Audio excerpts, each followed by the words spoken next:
이게 저 테이블을 준비해 주신 형제님들께 감사를 드리고 싶습니다.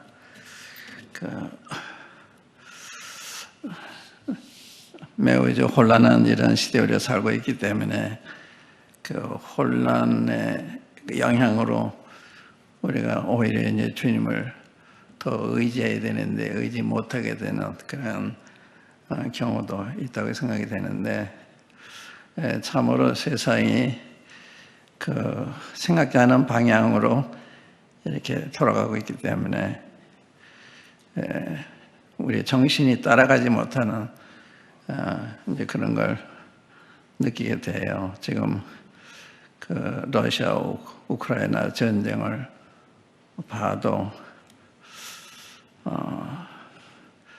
이게 이제 핵 전쟁으로 확대될까봐 경고도 하고 이제 그런 걸 보면서 이게 언젠가는 핵 전쟁으로 변하지만 이때 여기서 변하는지 그건 잘 모르겠고 아직은 때가 아니라 생각이 되기 때문에 그렇게는 믿지 않지만 국소적으로 그런 게 일어날지도 모르는, 또 우리나라도 이제 그러한 환경에 처해 있기 때문에 그 안전한 것 같지만 언제 갑자기 어떤 일이 날지 모르는 이러한 상황에 처해 있다고 할 수가 있습니다.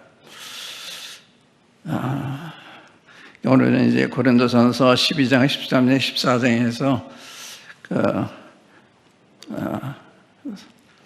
성령님의 은사, 그 옛날 번역에는 신뢰한 것에 관하여는 이렇게 시작이 되는데, 영적인 은사에 관해서는 그런 말씀입니다. 영적 은사, 너희가 알기를 알지 못하기를 원치 않는다. 꼭 알아야 된다. 그게 이제 은사에 대한 말씀인데, 이 은사에 대한 공부를 하면 그만큼 우리가 성장이 되는 건데, 어떻게 받느냐에 따라서 이제 다를 수도 있죠. 그래서 제가 이제 이 말씀을 생활하면서 그때 우리가 고린도 교회를 이렇게 걸어 들어가서 성도들 봤을 때 어떠한 느낌이 들었을까? 상당히 혼란한 교회였거든요. 분열도 있고 부도덕한 일도 있고 또 우상숭배 자매님들이 또 문제도 있고 만찬에 관한 문제도 있고 교리적으로 이제 그 부활에 관한 것도 벌이 없다고 하는 이런 사람들도 있고 해서 여러 면으로 이 혼란한 교회, 여태 이제 사도 바울이 편지를 쓰면서 은사에 관한 말씀을 했는데, 이걸 이제 생각하면서 사람들이 우리 가운데 걸어 들어오면 우리를 보면서 뭘 느낄까 이런 생각을 해봤습니다. 이 고린도 교회는 은사도 풍족하고 말 잘하는 사람도 많고 좋은 면이 많았는데 영적으로는 갓난아기처럼 사도 바울이 취급을 했습니다. 내가 밥으로 먹일 수가 없고 젖으로 먹인다. 너희 어린아이다.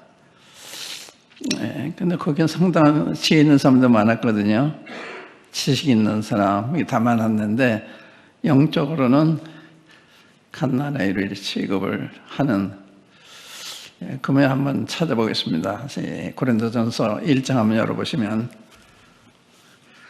이 교회 상태를 알면서 이 은사에 대한 교훈이 어떤 배경에서 주어졌는가 이걸 생각할 수가 있죠.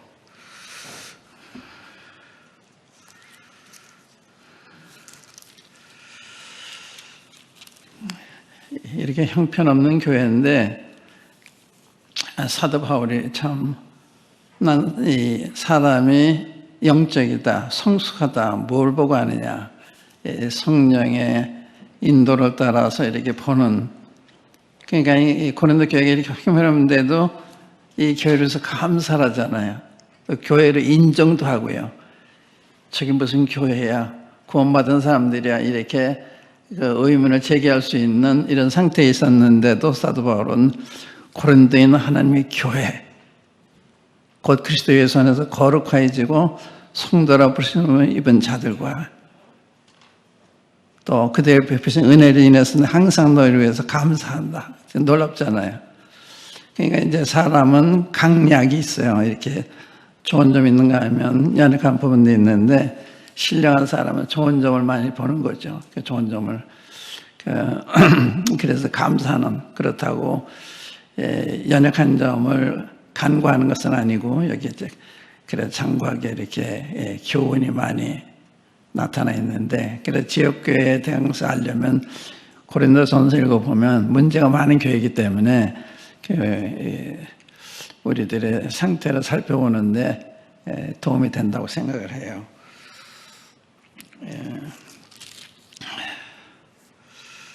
5절에 보시면 이는 너희가 그의 안에서 모든 일 곧 모든 구변과 모든 지식에 풍족함으로 그리스도의 증거가 너희 중에 견고하게 되어 그러니까 그때 구원받은 사실을 부정할 수 없는 거예요. 이렇게 그리스도의 증거가 이런 면으로 이제 나타나 있기 때문에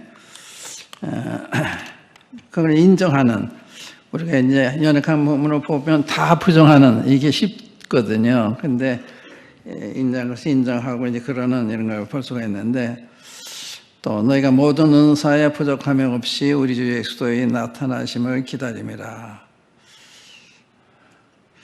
주께서 너희를 우리 주 예수 그리스도의 날에 책망할 것이 없는 자로 끝까지 경고케 하시리라.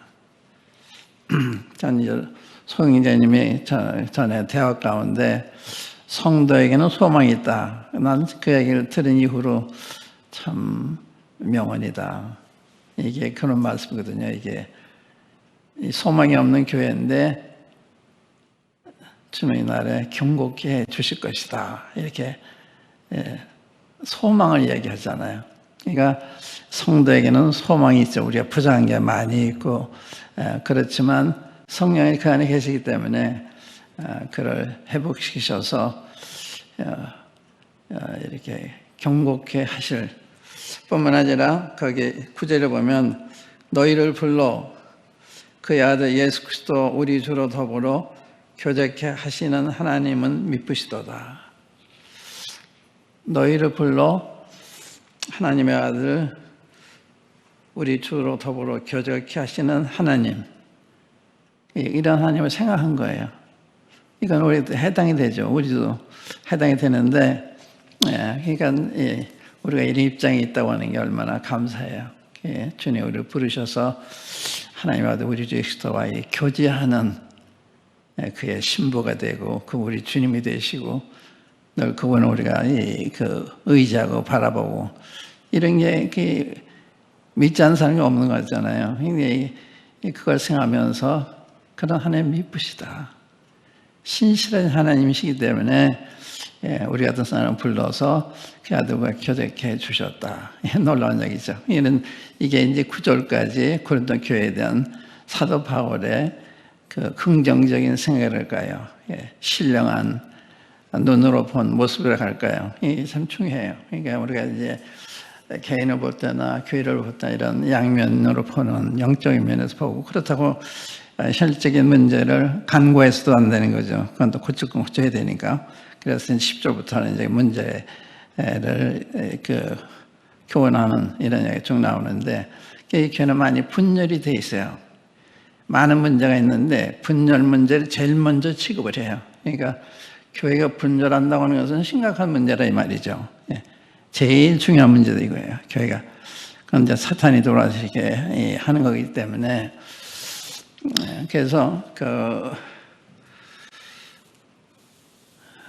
이 문제를 하나하나 이게 다루어 나가는. 근데 고린도 교회는 그 지식이 많아서 그랬는지 교만한 사람도 많고 또 너희가 지혜로운 사람이 되려면 미련한 자가 되라 이런 얘기 할 정도로 얼마나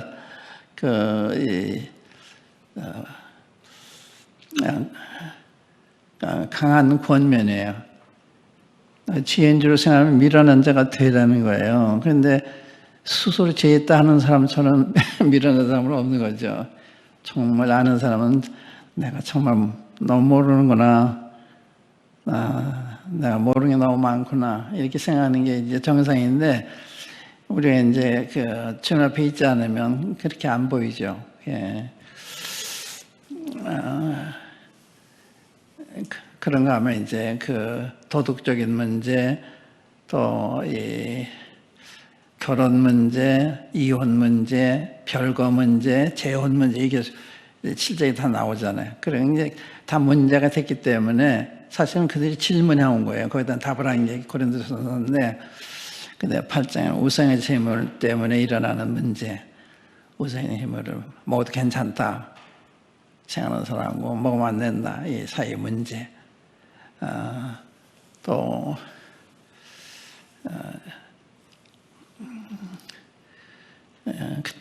그 다음에 이제 11장에 보면 수건 쓰는 문제 뭐 나오죠. 그리고 12장, 13장, 14장에 은사에 대한 문제, 또 이제 11장에 만찬에 대한 거, 만찬을 남용하는 이런 거. 제가 이제 다른 모임들 이렇게 방문해 보면 느끼는 게 있어요. 참 이 모임은 진실하구나. 참 이 모임은 형식적 면이 많구나. 그런 느끼는 거예요. 그러니까 자연적인 현상인데, 어느 모임은 상당히 좋은데 만 어떤 면은 어수선한 이제 이런 걸 느껴서 안 된 이런 마음을 가지게 되는데, 그 다음에 이제 12장, 13, 14장이 그러기 때문에 그 은사에 관해서 좀 이야기하는데, 은사에는 문제가 있었던 거예요.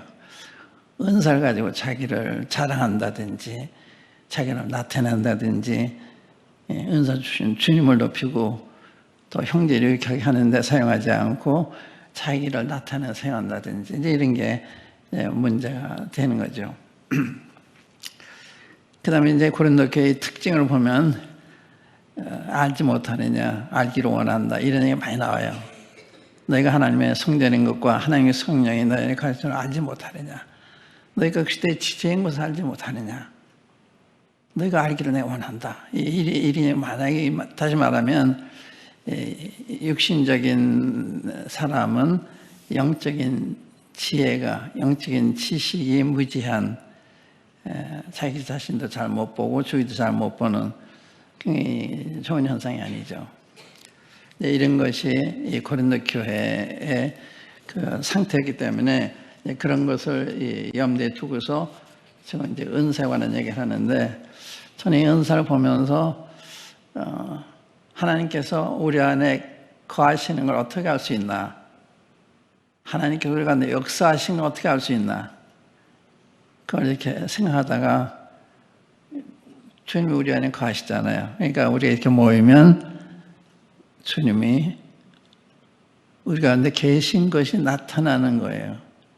마치 바나바가 안디옥에 갔을 때 하나님의 은혜를 보고 기뻐하는 것처럼 처음 봤는데도 그 모습에 성령님의 그 열매들이 나타나 있는 걸 보면서 기뻐하고 또 권면하고 또 그들을 위해서 수고하는 이런 걸 볼 수가 있는데, 그래서 이제 이 하나님이 거하신다, 우리가 거하신다. 우리가 안에 주님 거하시기 때문에 다른 거예요. 믿지 않는 사람, 우리는 달라요. 여러분들이 직장에 가도 다르시고 어디 가도 달라요. 어쩔 수가 없어요. 왜냐하면 성령 우리 안에 계시기 때문에 그 성령님의 아름다움이 우리 삶 속에 나타나고 언어 속에 나타나고 다 나타나잖아요. 그건 거듭난 사람이 어쩔 수 없이 나타나는 좋은 현상이죠. 그 다음에 하나님 우리 가운데 역사하신 건 어떻게 하냐, 은사를 보고 하는, 은사 보고 은사가 사용되는 걸 보면서 성령님이 저렇게 역사하시구나. 그거 어떻게 알아요? 그걸 보고 아는 거예요. 그렇기 때문에 우리가 은사가 있다는 게 참 감사하고, 또 은사가 이렇게 은사를 통해서 우리에게 유익을 끼치는 말씀으로 또한 봉사로 여러 면으로 이렇게 하잖아요. 그러니까 이게 중에 하든 무의식 중에 하든 참 아름다운 삶이죠. 네, 사실 제가 오늘 여러분들에게 나눠드리기 위해서 이렇게 준비를 했는데 지금 늦게 와서 내가 부탁을 못했어요. 이거 프린트해서 나눠드리면 좋겠다 그랬는데 나중에 나눠드릴 테겠죠 뭐. 근데 그래서 그래 내가 이 성령연사에 대해서 교원한 교회가 어떤 교회냐, 이게 고린도 교회인데 고린도가 어떤 교회냐 이런 걸 이제 지금 말씀드린 것처럼 살펴봤고요. 또 이제 이런 교회가 이제 미숙한 교회예요. 이렇게 어떤 게 성소도 미숙하냐, 육신을 따라서 행하는 게 이게 미숙한 거예요. 그것만 얼마나 오래된 문제가 되는 게 아니고 성령을 따라 행하느냐, 육신을 따라 행하느냐, 이게 미숙한 사람이냐, 성숙한 사람이냐. 성숙한 사람은 어때요? 그런 걸 볼 때 불쌍히는 마음, 또 위해서 해야겠다는 마음, 사도 바울이 이렇게 지금 고린도교를 보면서 교회라고 인정하고 구원받는 걸 인정하고 또 그들의 은사를 주신 걸 다 인정을 하고 감사하고 또 끝까지 경고케 해주실 거다 이렇게 믿고 있고 이런 게 이게 성숙한 거거든요. 사도 바울이 좋은 이해가 되는 거예요.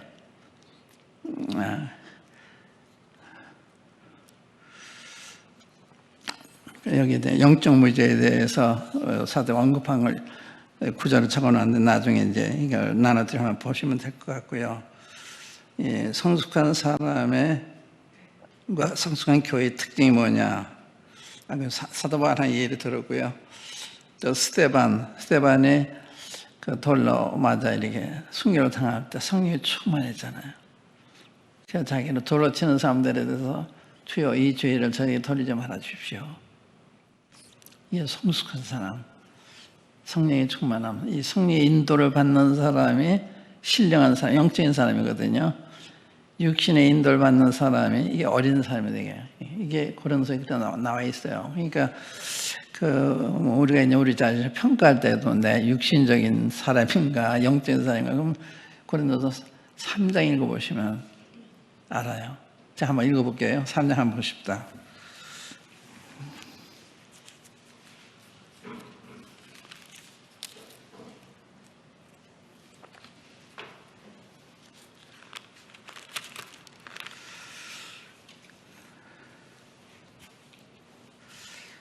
형제들아, 내가 신령한 자들을 대함과 같이 너에게 말할 수 없어서 육신에 속한 자, 곧 그리스도 안에서 어린아이들을 대함과 같이 하노라. 육신에 속한 자를 어린아이, 육신을 의지해서 행동하는, 육신을 행동하는 놈은 자기 이해관계를 따라 한다든지 이기적인 사람이죠. 이기적인 사람은 어린 사람이죠. 육신에 속한 사람이고 또 감정을 따라 한다든지 내가 너희를 젖으로 먹이고 밥으로 아니하였노니 이는 너희가 감당치 못하였음이거니와 지금도 못하리라. 너희가 아직도 육신에 속한 자로다. 너희 가운데 시기와 분쟁이 있으니 어찌 육신에 속하여 사람을 따라 행하며 아니리요. 어떤 이는 말하되 나는 바울에게라 하고 다른 이는 나는 아볼로에게라 하니 너희가 사람이 아니리요. 그런즉 아볼로는 무엇이며 바울은 무엇이뇨? 저희는 주께서 각각 주신 대로 너희로 하여금 믿게 한 사역자들이니라. 그러니까 이제 이런 데서 아는 거예요. 그러니까 주님 안에서 그룹을 만든다든지 그럼 안 되는 거예요.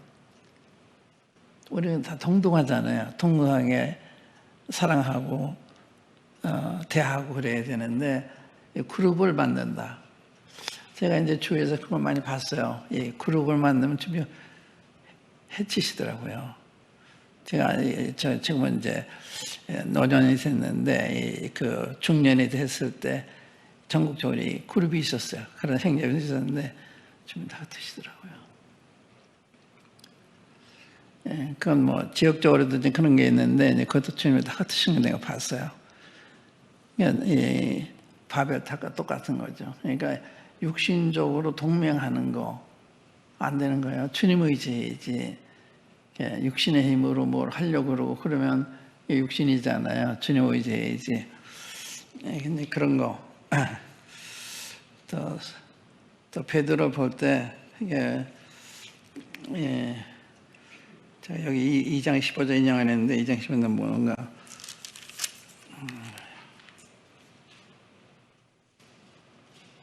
신령한 자는 모든 것을 판단하나 자기는 아무에게도 판단을 받지 아니하느니라. 신령한 자는 모든 걸 판단하는 생은 아무에게도 판단받지 않는다. 이 무슨 말인가 하면 신령한 자는 사람들 이해하기가 어려운 거 왜? 저렇게 말씀니까 얼마나 못 되는데 저렇게 훌륭한 사람이 못 되는데 근데 그렇게 살고 있는 거예요. 이렇게 지키도 않는데 말씀을 잘 증거한다든지 이건 그분에서 나오는 게 아니잖아요. 그러니까 그 신령한 자는 모든 걸 판단하나 모든 것을 판단하나 자기는 아무에게도 판단을 이해를 못한다면 판단이 이해를 못하는 거예요. 너무 사람이 변해 있기 때문에 또 그런 사람은 판단이 쉬운 거예요. 판단 남을 정죄하는 이런 의미가 아니라 보이는 거예요. 육신적인 사람인지 영적인 사람인지 바르게 하는지 위험하게 하는지 그걸 아는 거예요. 그런 점에서 이게 신령한 사람이죠. 근데 베드로는 어부잖아요. 어부인데 베드로 전서 쓴 거 보면 그 내용이 베드로에서 나왔다 갈 수가 없잖아요.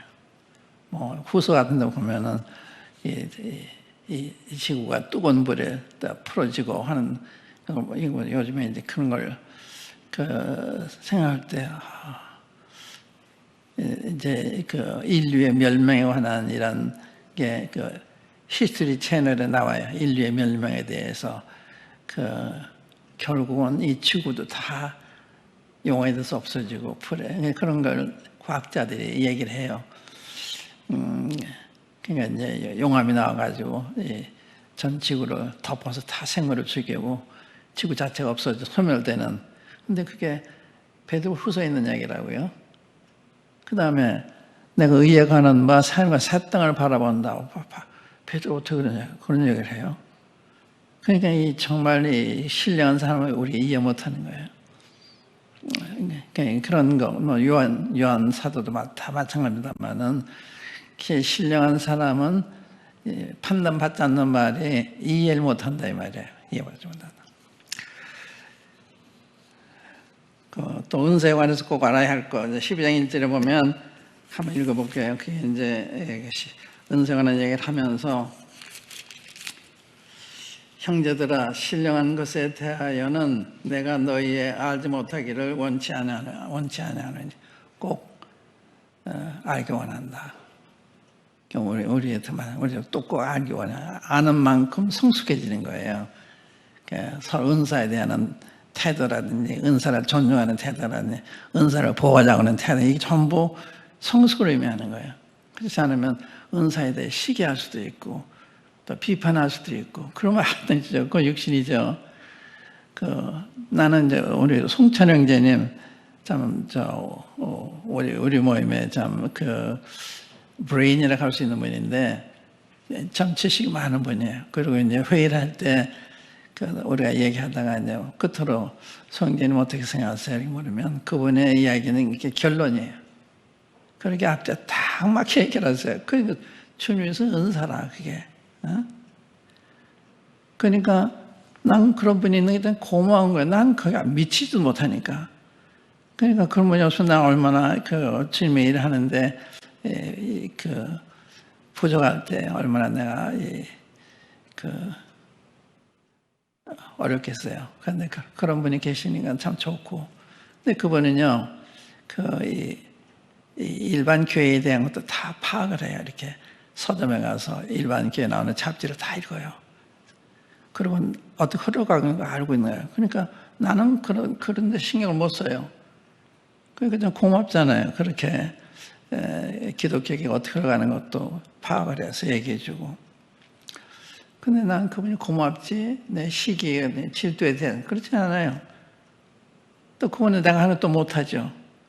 그렇기 때문에 다 다른 거예요. 그분은 그런 거 쓰임받고, 저는 저대로 쓰임받고, 이게 다른 거기 때문에 시기할 필요 없어요. 난 주님이 주신 데 충성하면 되는 거예요. 나는 다른 사람과 이렇게 경제하기 위해서 나도 많이 안다는 거, 과시하려고 그러는 그런 건 싫어해요, 저는 그런 걸. 내 출신 일에 충실하면 되는 거지. 그게 주님이 주신 건데. 그래서, 그 은사에 관해서 꼭 알아야 될 게 뭐냐. 이제 그게 이제 여기 내가 내려놨는데,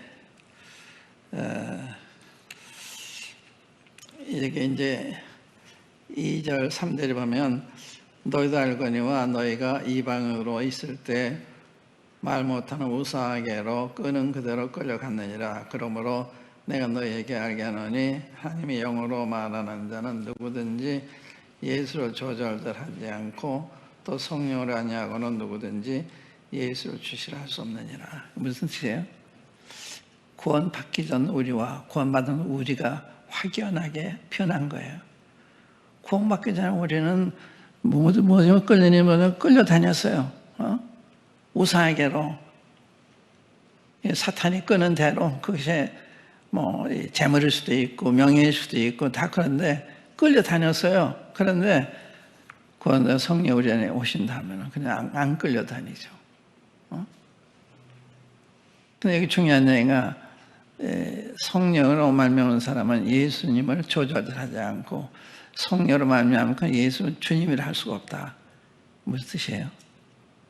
성령을 통해서 예수님이 주님을 안 거예요. 그러니까 주님을 경외하는 마음이 있는 거예요. 그러니까 은사와 관련해서 예수님을 주님으로 이렇게 경외하지 않으면 은사를 활용할 수 있는 준비가 안 된 거죠. 하나님을 경외하는 거, 예수님을 주님으로 경외하는 거, 그걸 이야기한 거예요. 그러니까 영적 분별력, 어떤 그 영계에서 일어난 일이 이게 성령님으로 말미암은 건지 악령으로 말미암은 건지 세상으로부터 온 건지 육신부터 온 건지 그걸 분별할 수 있게 되거든요. 그걸 얘기하는 거예요. 영적 분별력. 이렇게 그건 예수님을 주님으로 경외하느냐 아니냐 이거 연관이 있는 거죠. 그러니까 은사하는 사람은 우선적으로 주님에 대한 경외심이 있어야 되는 거예요. 그렇지 않은 사람은 은사를 남용할 수가 있고 과시할 수가 있고 그러면 안 되는 거죠. 그러니까 그 은사를 주님 영광을 위해서 또 형제 유익을 위해서 이렇게 주신 거기 때문에 그래야 되는데, 그 다음에 이제 4절 5절에 보면 4절 6절이거든요. 한번 읽어볼게요.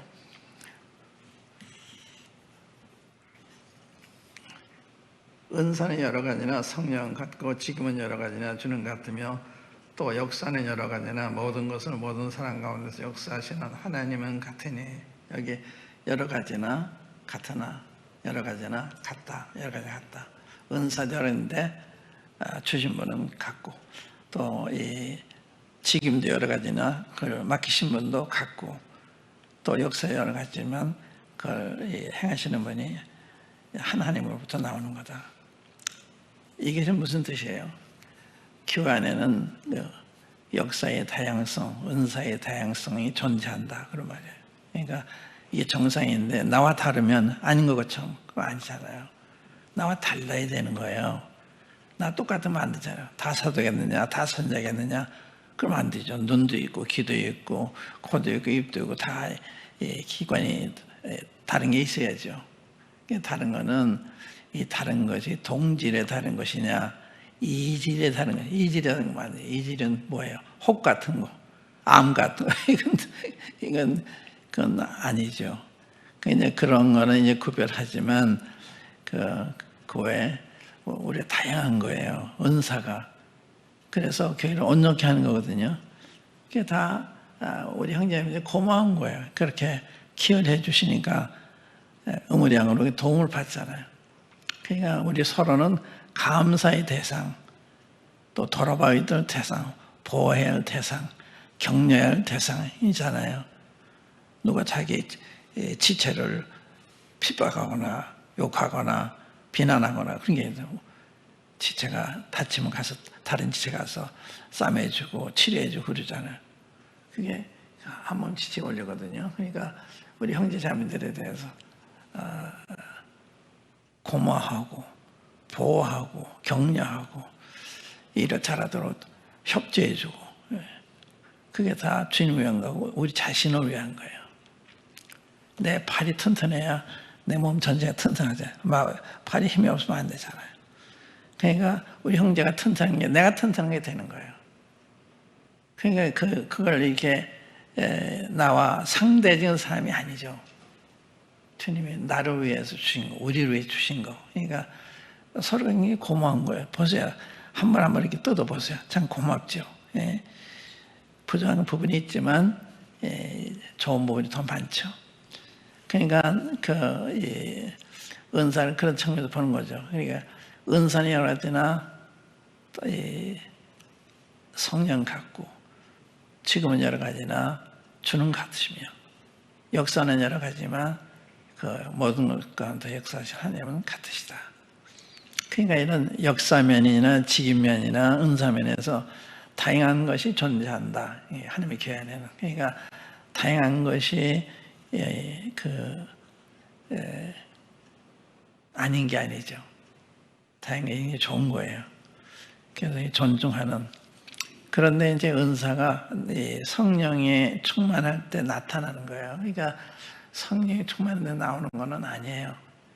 그래서 실제로 보면 각 사람의 성령의 나타남심을 주시면 유익하게 하랍니다. 그러니까 주님이 각 사람한테 성령의 나타남, 그게 은사예요. 은사.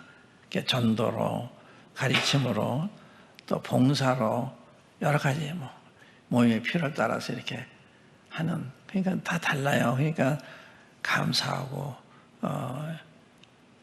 그런 게 있으면 좋은 거죠. 그러니까 우리에게 나타난 새로운 역사가 일어나는 건 좋은 현상이에요. 한 번은 우리가 수행에 갔다가 우리 자매님들이 한 그룹이 돼가지고 기도회를 시작을 했어요. 기도를 했는데 그 기도회가 너무나 좋았는지 돌아와서 계속 기도해. 지금까지 기도해요. 그 기도회가. 그 자연현상제거든요. 그러니까 고맙잖아요. 응? 그런 걸 우리 장로들이 허락지 않았는데 왜 저렇게 하나? 그러면 안 되는 거예요.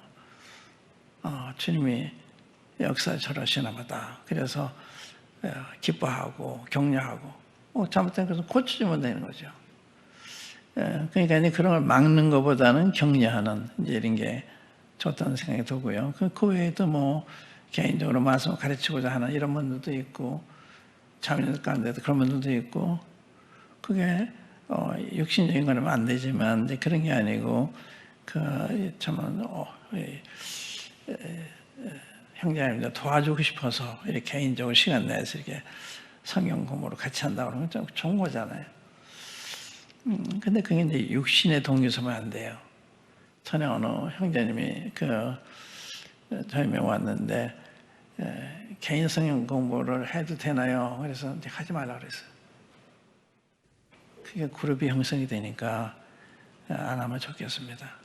그게 이제 사람마다 다른 거. 어떤 사람은 해주기를 바라지만 어떤 사람은 걱정이 되는 거예요. 그러니까 사람 자체를 보고서 격려할 수도 있고 경계할 수도 있고 그런 거예요. 그러니까 이 한다 안 한다 이 부분보다는 어떤 사람이 그런 일을 하느냐, 그 사람에 따라 이렇게 덕이 될 수도 있고 덕이 안 될 수도 있거든요. 그런 게 중요한 거예요. 그러니까 이제 그런 거, 그러니까 다양성이 존재하는데 다 하나님으로부터 나오는 거, 삼위일체 하나님으로부터 나오는 거다. 은사는 무엇인가? 은혜의 선물이다. 이 기프트, 은사는 말이 기프트란 말이에요. 영어로 기프트가 선물이잖아요. 하나님이 주신 선물이에요. 하나님이 우리 교회에 주신 선물, 우리들한테 주신 선물. 그 선물이 감사하잖아요. 그러니까 이런저런 형제자매들이 참 감사한 거예요. 모임의 부족을 다 충족시켜주는 이런 역할이니까.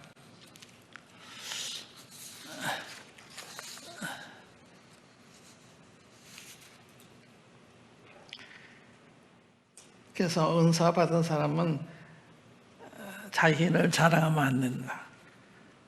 주신 분을 기쁘시게 해야 한다. 다른 지적에 유익이 되게 해야 한다. 이게 이제 시금석이죠. 그러니까 은사 가지고 자기를 과시한다. 그러면 고린도교회 그랬던 거예요. 고린도교회가. 그러니까 분열이 생긴 거죠. 나는 바울에게, 게바에게, 아볼로에게, 그리스도에게 속겠단 말이 틀린 말이 아닌데 그들에게만 속겠다고 그러니까 안 되죠. 우리 모두에게 속한 거죠. 서로 속한 거예요. 그러니까 그런 분열된 마음을 가지면 안 되는 거예요. 같이 한 마음. 그래도 주님 그럴 때 우리를 축복하시는 거거든요. 7절 말씀이 참 중요한 말씀인데 7절에 각 사람에게 성령의 나타남을 주심은 유익하게 하심이라. 그러니까 은사는 유익을 위해서 성도들 유익, 나에게 유익이 되도록 이렇게 서로에게 유익하게 하기 위해 주신 거예요. 그러니까 참 감사한 거죠. 그래서 그 일을 잘할 수 있도록 격려하고 이제 그런 걸 필요한 거죠. 또 그래서 은사에 대해서 존중하는 마음을 가지는 것은 은사를 주신 분에 대한 존중하는 마음이다. 그러니까 은사를 성령이 주셨잖아요. 그런데 은사를 함부로 하면 주신 성령을 함부로 한 게 되는 거예요. 그러니까 조심해야 되는 거거든요. 또 직임일 때도 마찬가지고 직임할 때는 이건 에베소 4장에 어떤 이는 사도로, 선자로, 교사, 목자로 주셨다. 이게 직임 아니에요. 주님이 주신 거예요. 그러니까 그 존중해야 되는 거예요. 우리 가운데 있는 그런 직임자들 존중해야 되고 은사도 존중해야 되고 그러니까 그걸 막으면 성령님 막는 건 똑같은 일이 되는 거거든요. 그 다음에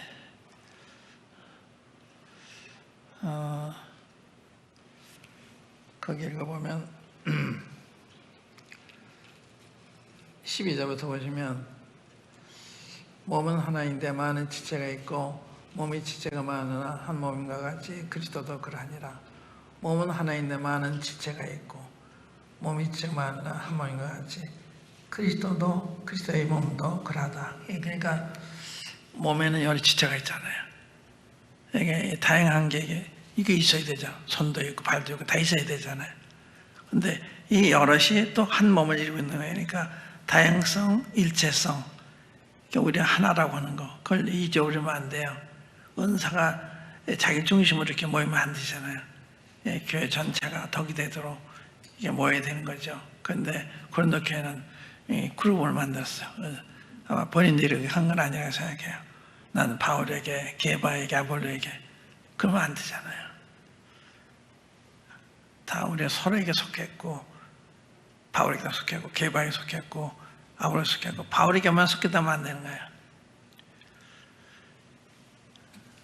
또 그리스도에게 자기만 속했다면 안 되는 거예요. 그러니까 그리스도 성경 틀리지 않죠. 그러나 자기만 속했다는 독선적인 마음을 가지니까 다른 사람도 인정할 줄 알아야 되거든요.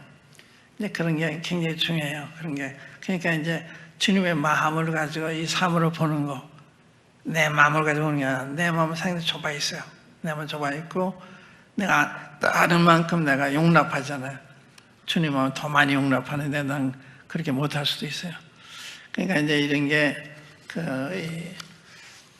주님 편에서 보는 거, 내 배에서 보는 게 아니라 이제 이게 다를 수가 있기 때문에 또 13절에 보면 12절에 보면 이게 유명한 말씀인데 13절에 우리가 유대인이나 헬라인이나 종이나 자유자나 다 한 성으로 세례받아 한 몸이 되었고 또 다 한 성령을 마시게 하느니라.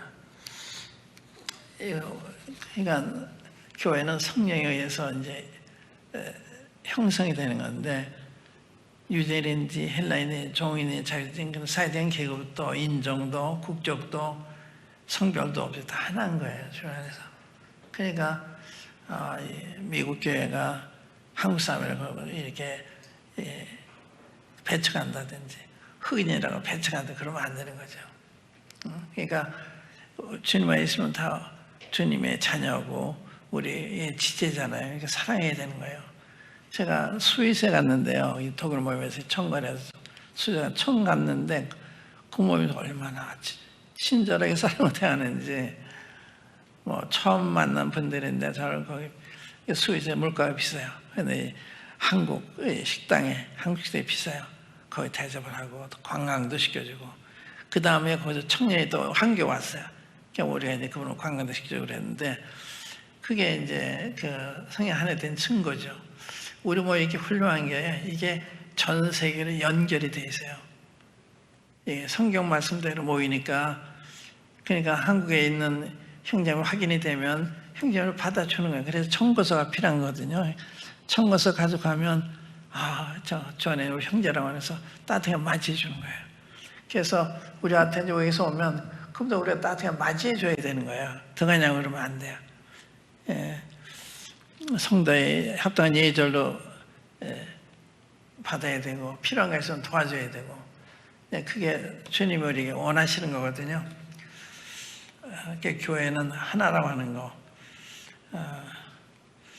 근데 오늘날 교파라는 게 있죠. 교단, 교파. 요즘 브레드라는 말을 많이 하는데 언제 우리가 브레드인이 됐는지 모르겠어요. 그래서 난 부른 적도 없고 난 싫어하거든요. 왜냐면 성경에 브레드인이 없으니까. 장로도 안 좋아하잖아요. 침례기도 안 좋아하잖아요. 왜냐면 파를 안 좋아하는 거예요. 그 사람들 내가 안 좋아한단 말이 아니라 그렇게 파를 나누는 거. 그건 주님이 하나 되기 위해서 기도하시고 성령이 하나 되게 하셨잖아요. 그걸 지켜야 되는 거거든요. 어떻게? 그러면 우리가 영접하고 사랑하고 하면서 지키는 거예요. 우리가 주님 이름으로 모인다 하고 그분들 배타하면 그건 아니죠. 성령 안에 힘써 지키는 게 아니죠. 그러니까 실제 삶에 있어서 이제 그런 분들을 우리 형제자매로 영접하고 사랑하고 돌아보는 거. 그때 주님 영광 받으시잖아요. 주님의 자녀인데. 그러니까 저는 이제 이런 질문 받아요.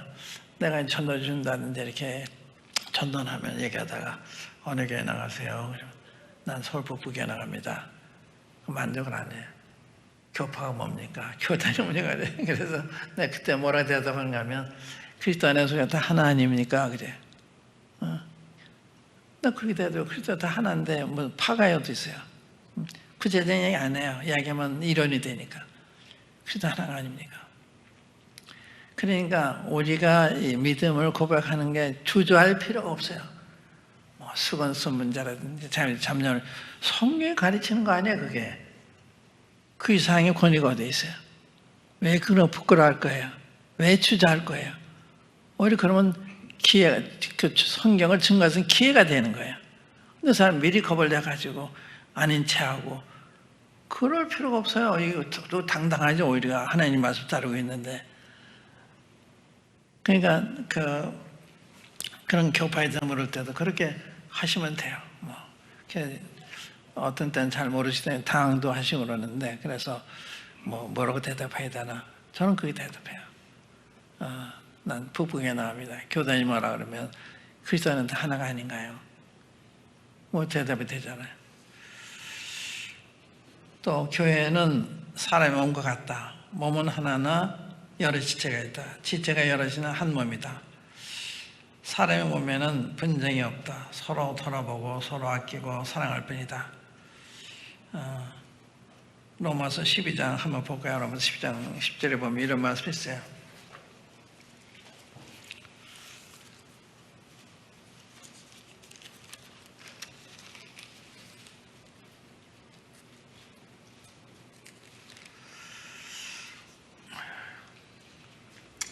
형제를 사랑하여 서로 우애하고 서로는 서로 우애하고 존경하기를 서로 먼저 하며, 존경하기를 서로 먼저 하며.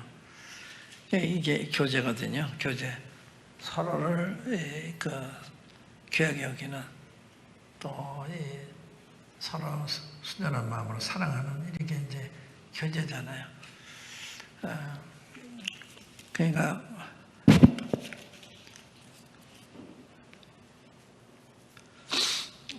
그러면 그때 분쟁이 없죠. 이 분쟁이 왜 오느냐?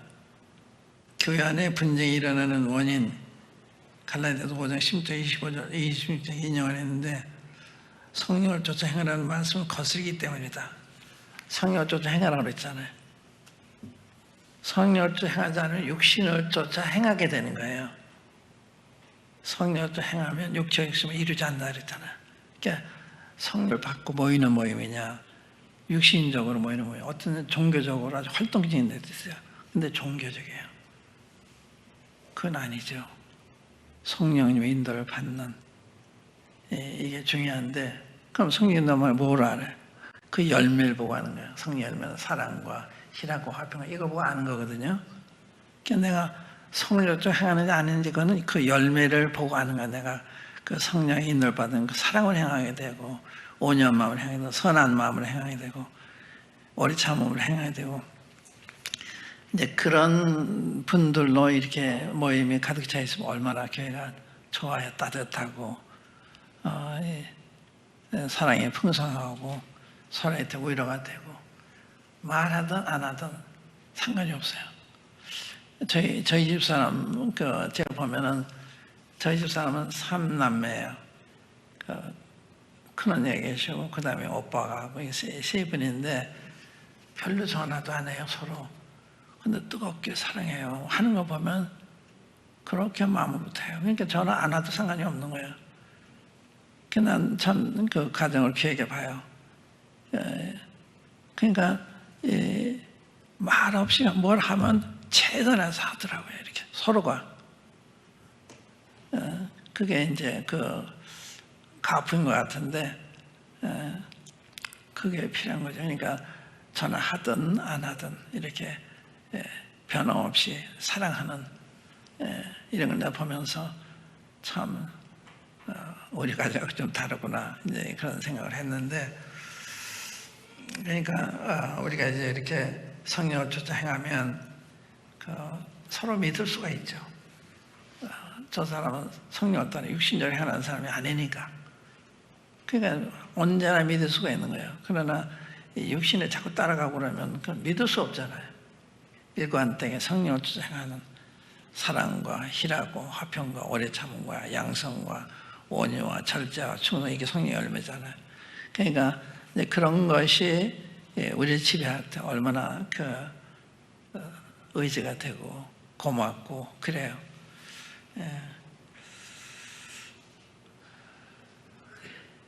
그래서 이 분열은 육신 때문에 오는 육신이에요. 육신의 일은 현재 하냐고 나오죠. 육신의 일이 나오고 성의 열매가 나오는데 거기에 분쟁, 시기가 다 나와요. 그래서 교회는 육신 때문에 어려움을 당하면 당하는 거예요. 그러니까 성령을 생각하고, 저도 여러 번 정리했다고 생각이 되는데, 양심이라는 거 있죠. 양심이 뭐냐? 제 정의는 하나님 말씀을 경외하고 순종하는 태도다. 겸손히. 어디서 그런 결론을 얻었는가 하면, 다윗이 사울에게 쫓길 때요. 다윗이 사울에게 쫓길 때, 이 사울 안 죽이면 자기가 죽을 판인데도 손을 안 대요. 왜? 사실은 자기는 기름 부은 왕이에요. 아직 보좌에 올라가지 못했지만 왕이고, 이 사울은 육신적인 점을 알아요. 붙여도 손을 안 대잖아. 왜? 하나님 기름 부은 자에게 해하지 말아라. 그 말씀을 지키는 거예요. 그게 양심이에요. 그게. 그러니까 저 다윗이 저게 무슨 왕이야, 사탄이지, 이럴 수도 있는 대상이 그렇게 안 해요. 그게 현직 왕이니까. 그 다음에 사도행전 13장에요. 바울이 공회 앞에서 자기 증언을 하면서 난 조상부터 양심을 따라 하나님을 섬겨왔다. 그러니까 대상에다가 저 입을 치라고 그래요. 그러니까 바울이 해치라 못하며, 그러니까 옆에 있는 사람이 이분 대상인데 욕하십니까? 그러니까 바울이 뭐라는지 아세요? 난 대상 몰랐습니다. 백성의 관원을 비방하지 말라고 그래서 딱 그쳐요. 이 사탄의 종이죠. 그러나 현재 관원이기 때문에 그런 거예요. 그게 양심이에요. 그게. 근데 그러한 양심을 가지고 여러 가지가 살면 뭐가 문제가 돼요? 근데 그런 양심은 우리 감정대로 판단하는 거예요. 감정대로. 그게 이제 미숙이죠. 성숙은 이게 바울처럼, 다윗처럼 그렇게 자기 이해관계 없이 하나님 말씀을 경외해서 행동하는 거. 시간이 이제 많이 갔기 때문에 이제 빨리 끝내야 돼요. 아이고. 그래서 13장은 이제 사랑에 대한 얘기죠. 우리가 천사 말하고 사례말 할지라도 사랑이 없으면 울리는 구려와 꽹과리 같다. 사랑이 없는 은사는 오히려 방해가 되는 거예요. 남한테 방해가 되는 거예요. 그 은사는 사랑에 의해서 은사를 사용해야지, 다시 말하면 형제 자매 사랑이기 때문에 내 은사를 활용하는 거하고 육신적인 동기에서 하면 안 되잖아요. 그게 13장이에요. 13장. 또 사랑 옹립하는 믿음도 있고, 또 10장 나오죠. 그런 사랑과 믿음과 헌신이 있어도요, 사랑이 없으면 자기한테 유익하지 않고 유익이 되지도 않고, 그게 이제 13장입니다. 사랑. 그러니까 은사로 사용하려면 사랑이 전제되어야 되는 거예요. 사랑에 의해서 은사로 사용하는, 이게 이제 필요한 거죠. 사랑.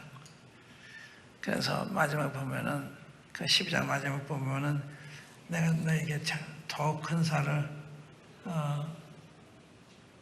더 큰 은사를, 너희는 더 큰 은사를 삼아라. 내가 또한 제일 좋은 길을 너에게 보이리라. 더 큰 은사는 14장 교회를 독세우는 걸 이게 더 큰 은사라고 그런 거예요.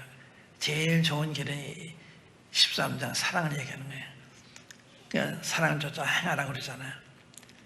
그러니까 모든 우리의 봉사의 동기가 사랑해야 되는 거죠. 그래 덕이 되는 거예요. 그 다음에 14장에 보면 이제 덕이 되는 경우, 덕이 안 되는 경우, 이제 거기에 이제 방언과 예를 들었는데, 방언은 자기의 유익을 덕을 세우고, 예는 교회 덕을 세운다. 그래서 교회 덕 세우기를 위해서 풍성해라. 그게 가르침이에요. 그러니까 방언하든 예언하든 교회의 덕을 위해서 해야 되는 거예요. 방언은 알아듣지 못하니까 통이 없어 하지 말아라. 또 여자들은 잠잠해라. 또 방언은 자기 덕을 세우니까 이 당시에는 이제 제한적으로 허락했죠. 그래서 깨달은 마음으로 5마디 말하는 것이 1만마디 방언을 하는 것보다 낫다. 그러니까 방언을 장려한 게 아니라 방언을 제한적으로 허락한, 내가 너희들보다 방언을 더 많이 함으로 하니까 감사한다. 방언을 못해서 그런 얘기 한다고 그럴까 봐. 사도 바울이 난 너희 모든 사람 방언을 많이 하기 때문에 감사한다. 방언의 가치를 알기 때문에 사도 바울은 방언에 대해서 이렇게 경계하는, 방언 때문에 교회가 혼란해진 거예요. 그래서 방언에서 여자 빼고, 또 이 말씀대로 통이 없으면 안 하고, 그럼 방언 이런 문제가 없어지는 거예요. 근데 이거 다 무시하고 한다고요. 또 예언하는 예언자에게 제재를 받는다. 그러니까 방언이 터져서 난 이거 막을 수 없었다. 그런 게 아니에요. 성령을 막을 때는 이게 제재가 되는 거예요. 그래서 하나님은 어지러움이 하나님이 아니고 화평 하나님이시다. 하나님 역사하는 질서가 있는 거예요. 그런데 이런 방언하는 데 가면 질서가 없죠. 시간이 많이 가서 그만해야 되겠습니다. 하여튼 이걸 프린트에 나눠주시면 한 이야기를 기억하시고 참고하시면 될 것 같아요. 그래서 제가 결론적으로 한 말씀, 제가 그 사도행전 9장의 그 말씀, 이렇게 은사를 잘 활용하면 이런 결과가 올 거다, 이런 의미에서 내가 인용한 게 있는데, 9장 31절, 그리하여 온 유대와 갈릴리와 사마리아 교회가 평안하여 든든히 서가고 주를 경외함과 성령의 위로로 진행하여 수가 더 많아지니라. 이런 상태가 된다고 믿어요. 그래서 은사를 가지고 우리가 이렇게 그런 마음으로 은사를 사용해서 이런 결과가 되면 얼마나 좋겠어. 교회가 이렇게 든든히 서가는. 한번 기도.